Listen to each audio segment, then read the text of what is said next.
estão gostando da festa? Tá bom pra caralho, não tá? A gente não tava precisando dessa porra rolar? Fala sério, estávamos precisando disso aí, né, velho? Estávamos pra caralho, velho. Salvador tava um pouco doente, eu acho que com certeza vai melhorar. Porque senão morre, bicho. Morrer ninguém quer, velho. Ninguém quer que morra. Então assim, bom pra caralho. Daqui de cima vocês não têm o visual que eu tenho.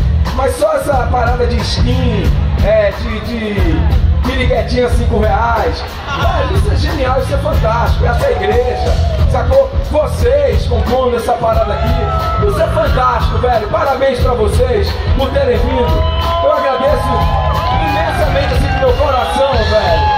Obrigado, porque eu sou um morador dessa porra, desse bairro aqui, velho. Eu amo essa parada. Eu amo chegar, andar pelas ruas e ver a galera bonita, caminhando, sacou, velho? Então, sorte pra gente, eu não vou falar mais. A partir de agora eu só vou tocar essa porra. E valeu, obrigado pela presença.